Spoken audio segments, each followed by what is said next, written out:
Race for space, you just said. It's the 1960s, the race for The space. race for space. Television, science fiction. Science fiction. Lost in space. Lost in space. Tell us. Take us back I to that must time. tell you, you can cut it if you like, the day that I was hired by a very talented man named Irwin Allen, a strange, talented man who was humorless, totally without humor. Can you fancy that? Oh, I study them all because it keeps you on an even keel. You can live through it. I study them all of them I study. And what comes out is fascinating. My then agent, whose name escapes me at the moment, called up one day, 1962, was it? Yeah, I think. 5? 65. Well, that's when we opened. Okay. And said, Irwin Allen is doing a television series at 20th Century Fox. I said, who is Irwin Allen? You don't know? I said, no, I don't.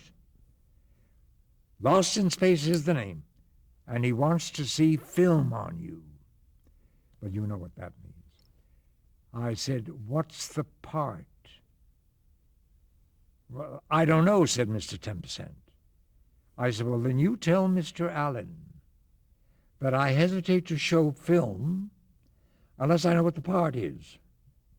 Oh, well, he's not going to like that. And I said, fuck him. That's exactly what I said. He called back in about 10 minutes. Irwin Allen wants to know who the hell you think you are, and he'll see you at 4 o'clock. Yeah, isn't that interesting? I said, okay. So I got myself gussied up and went to 20th Century Fox, which was my favorite movie studio because that was my first series at Fox. And they directed me to his office. And there was a secretary. Her name was Margaret. And she said, in there. So I walked in there, and there was this strange-looking man sitting at a huge table, surrounded by about 20 yes men. I was already terrified. I hadn't opened my mouth, except I did say, good afternoon. And he said, the famous finger, which lived through 3.5 years of my life, and that one day I knew I was going to bite off, and I never did, thank God. Who do you think you are? No film. I found myself doing this. Well, Mr. Allen, I said, why would you want to see possibly the wrong film when you can see the real thing? Me. And he turned to what turned out to be one of the head men, Frank LaTourette. And he said, what did he say, Frank? And Frank said, why do you want to see the wrong film? You can see the real thing, him. Irwin said, oh, you want to be in this series? Now, this is verbatim. I said, well, I don't know. I haven't read a script. What did he say, LaTourette? He hasn't read a script. Somebody give him a script. Somebody gave me a script. I was holding a script. I don't know where it came from. And I said, may I ask, Mr. Allen, who is in this piece? He said, I know where you're going. We've already done the pilot. You were not in it. Your character was not in it. I said, oh, may we discuss billing? Billing. Everybody's billed. Everybody's billed. It's already contracted in the contracts. You'll have to be last. I said, I'm afraid I would not be comfortable that way. What did he say, LaTourette? He's not comfortable. Well, somebody make him comfortable. But really. He said, you go home and you read those scripts that you've been given. And you call me up and solve this billing problem. I'm busy. Out. I was determined not to back out or fall down, but I almost did. I was like that. A strange man. In my whole career, I never experienced anybody like that. I went home, read the scripts. 2 they had given me. And I liked them. I thought, not that I liked them, I thought, this is good. This is going to work. And it's a marvelous part. This villain, terrible villain. Before we get to the villain, what did you realize, when did you realize that the pilot had been shot, and for what reason did they decide to redo the pilot and add an additional cast member? He told me when I first was meeting with him that the pilot had been shot without me because the character didn't exist. There was no change. The part that I was given to play was a terrible spy villain. Already we were in trouble because I hated him. I not only hated him, but I said, 5 shows and I'm out. They're going to have to kill me. Unemployed again? No, really, that is what I said. I said, this man he's hideous, because it got progressively worse, you see. And I don't want to do that because they'll fire me. They have to. I called my friend Jimmy, who was head of casting at NBC. Thank God. And I said, did you ever give billing? This had come to me. Special guest star every week. Did you ever give billing like that when you cast a series? He said, what are you, crazy? Of course not. There is no such billing. Nobody gets billing like that. I said, that's all I need to know. So I called Irwin, and I said, I've solved your billing problem. Yeah, well, talk fast, busy. I'm busy all the time, you know. I said, I will accept last billing. Special guest star, Jonathan Harris, every week. Well, you should have heard him.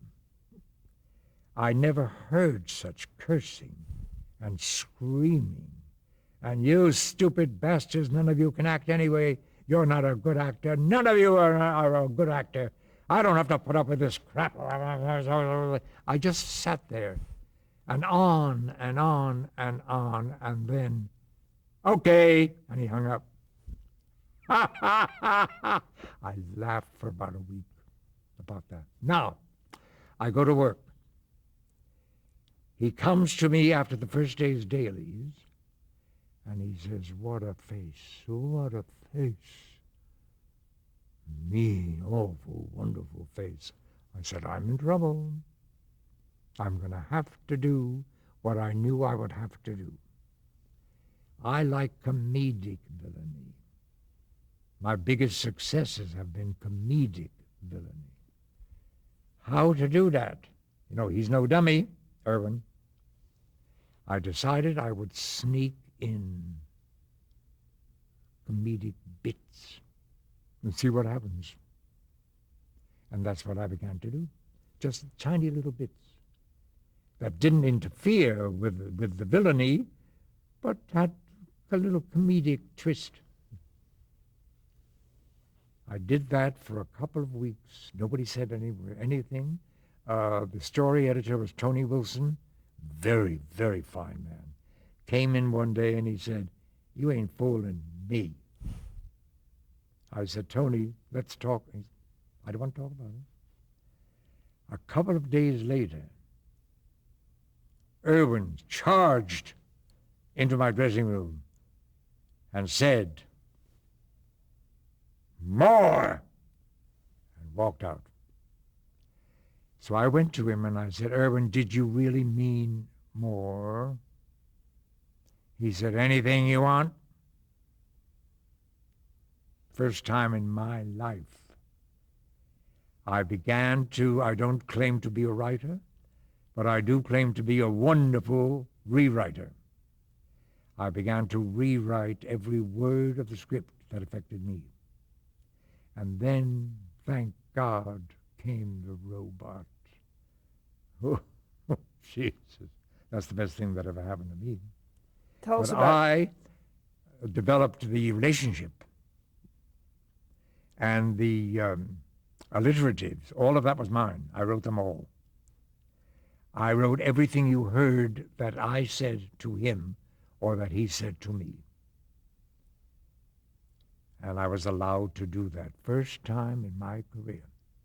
And I did it to the full. I would come into work Monday, go to the script lady, Helen Parker, bless her heart, and give her the changes. She said, oh, dear, it's a whole new script, isn't it? She was a lovely lady. You know, that's the toughest job in the whole world.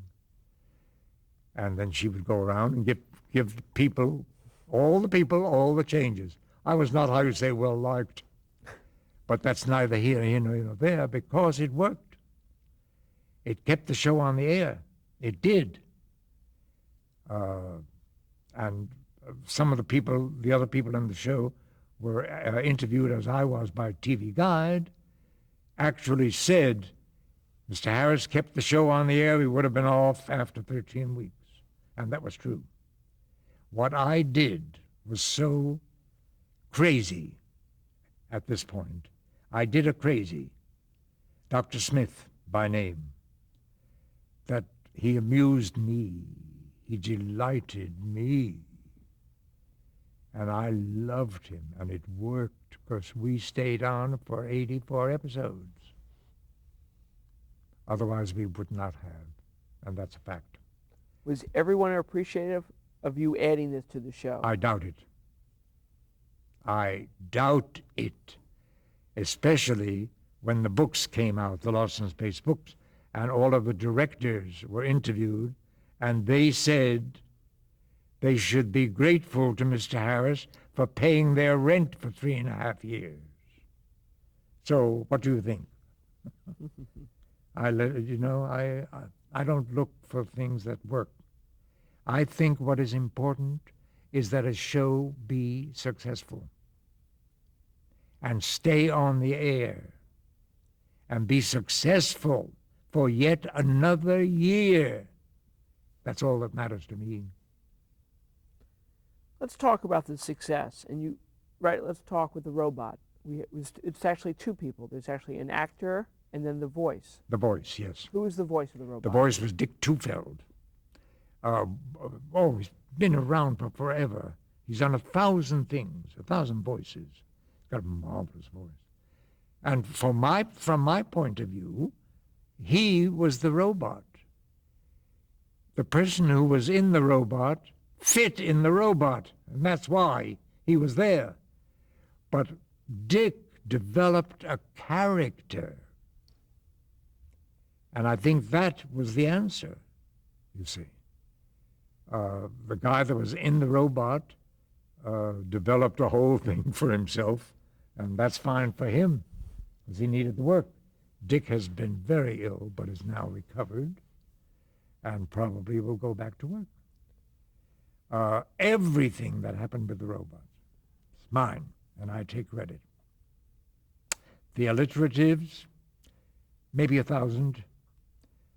I used to get them in the middle of the night. I kept a pad and pencil next to the bed, and I would suddenly go, write it down, and use it in tomorrow's show. You see. We mentioned one earlier, the word ninny. Ninny. I used, for the most part, I called him a Neanderthal ninny, which I loved. And my favorite, and I think the favorite of the audience, was you bubble-headed booby. Oh, the audience loved that. Oh, the mail about bubble-headed booby. About 1,000. There have been many lists printed about the alliteratives. They're all fake. I have the list because I wrote the list. And I'm very proud of that.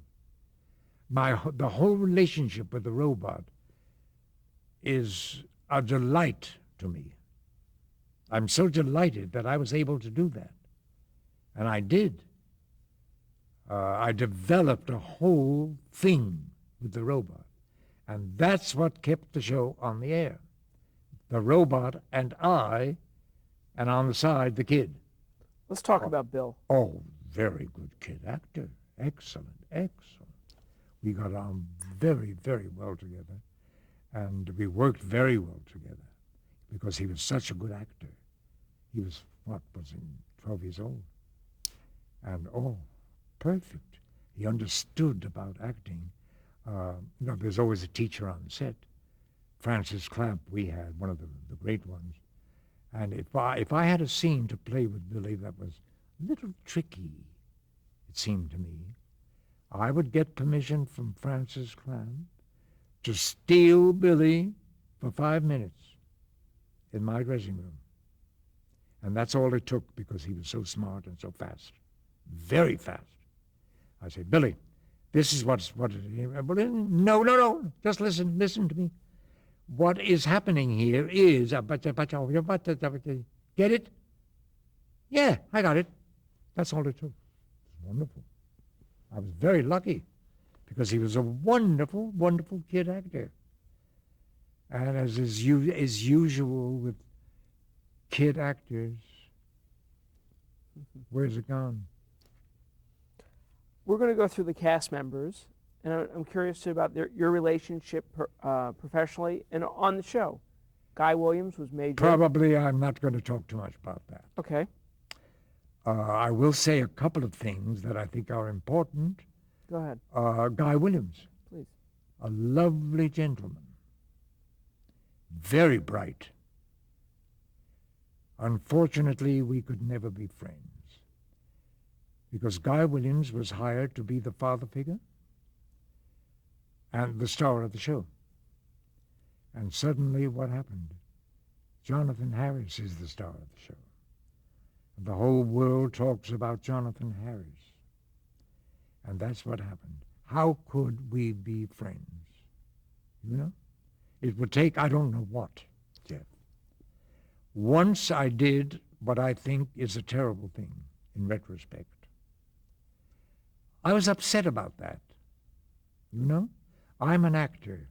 He's an actor. I was upset about that, about what had happened. Because I know that he was suffering as a result. He became almost a walk-on, you see. And he was standing alone. I remember it like it was yesterday. And I walked over, and a stupid thing that I did. I said, Guy, I'm very upset about what has happened between us. I think we could have been very good friends. And I think now that it's quite impossible. So please, if you're holding any rancor, I hope not. And he said, and he walked away. I wanted to kill myself on the spot. I really did, for having done that. That was a stupid thing to do. He didn't need that from me. You know, he didn't. And I'm so sorry about that. And he went off to Buenos Aires after that. And nothing that I could miss because we could never have been friends because of what had happened. And, if that had happened to me, I don't know what I would do. I probably would have given him a notice. Guy was smarter. He stayed on and took the money. You know? But he was very unhappy about what had happened. How could he not be? Are we on? Mm-hmm. How could we not be? Billy and I were very good friends. I think Mark and I we got it on, had enjoyed. The girls were adorable. I loved them both, Marta and Angela. June and I did not love each other. I didn't think. To begin with, we did. I mean, I'm a party player. So many series, so many television shows, I always gave it my fullest. And we were fine to begin with, and then suddenly we were not. And I didn't worry about it. I care only, Jeff, about staying on the air. To be unemployed is very, very boring. To stay on the air, find a way to stay on the air, contribute something special that keeps you on the air. And that's what I did. And whoever didn't like it can kiss my ass.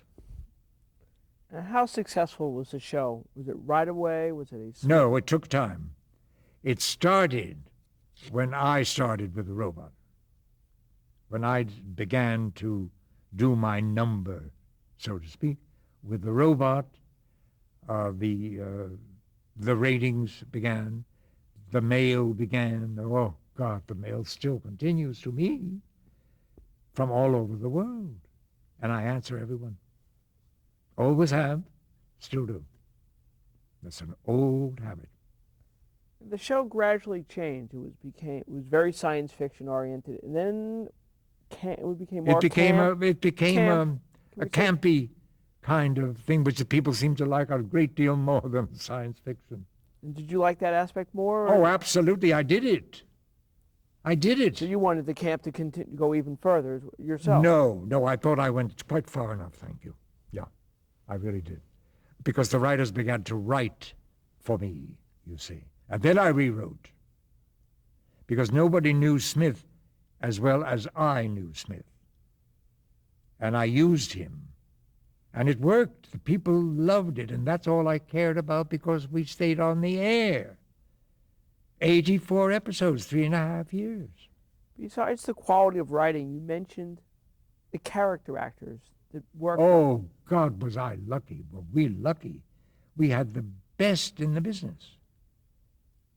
Throughout, the best in the business. And I always got to act with them, you see.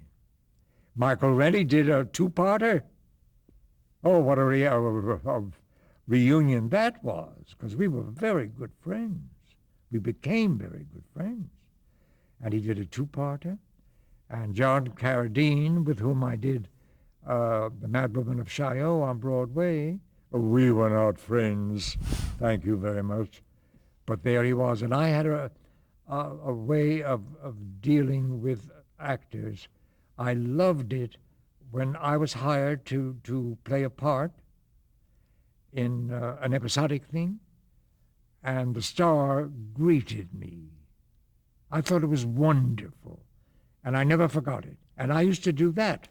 I always greeted all of our guest stars, and I even greeted John Carradine, but I really didn't mean it. But I thought that was a very important thing to do. I did it for everybody that came on the show, and they were the best character actors in the world. In our business. It was wonderful to have them.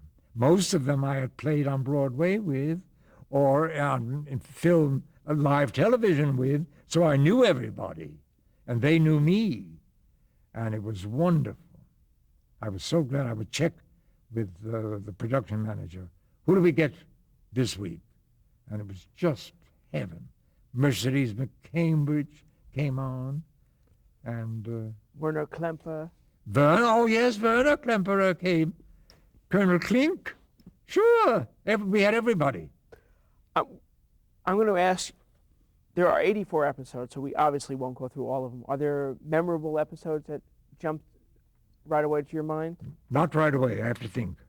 When you do 84 back to back, which means that you finish one at 2 o'clock and you begin the next one at 3 o'clock, how can you remember anything at all? Well, just the words, you see. Let's back up. But there have been a few. One of them is called The Cave of the Wizards, because I got a chance to wear a wild costume, all silvery, and silver face, and a silver hat, and silver cloth, a beautiful costume. Very campy, but interesting, and well written. that one was. I remember that. And then I remember one called, I played a two-parter myself, two different parts, Zeno and Dr. Smith. I forget the name of it. 84 is hard to remember. But that was a very good show. Very well written and interesting. So I remember that. And, it's so difficult because at one point I said to Irwin, really, finishing one at 2 o'clock and starting one at 3, it's very difficult to remember the words. That's what you're paid for. With the finger, God save us. Let's go back to that production schedule. What was that like? I mean, it was wild, very hard. The rehearsal and what was the? There is no rehearsal in television, Jeff. The rehearsal is for the camera. The camera operator also gets a rehearsal. The actor does not get a rehearsal. Nice, huh? Very hard. I, of course, being smart, never left the set so that I would watch. The first rehearsal was for the camera operator with maybe a stand-in or maybe me if I preferred it, so that it would, if it was a hard shot to do, I preferred to do it myself rather than the stand-in, so that you had some preparation, you see. The actor got nothing. The camera operator, the cameraman, then he would change certain things, or I would change certain things. I watched pretty carefully. I would go to Kit and say, hey, come on, get that key light down. And he would do it, you see, because that was helpful for me. I looked better. We all have vanity. You look better, you feel better. How long did it take you to shoot an episode? 5 days. 5 days. 3 days plus add-on. Actually, he would have liked very much 3 days. And sometimes we got 3 days. But more we had to fill in on a 4th day or whatever. When we went to London, it's very interesting, you should ask. Our 3-day show or 4-day show became a 6-day show in London because they're stupid and they're slow. Yes, they are slow. I remember one thing that Michael pointed out to me that was so wonderful. We were never late. We were very good. Very good actors, always on time and always with the words. And we were sitting on the side waiting to be called for the first shot. And Michael said, take a look at those 2 idiots. I wish to, those 2. So we 2 guys holding flats. I said, so? He said, watch them. I said, what's to watch? He said, watch them. What time is it? I said, 10 minutes after 8.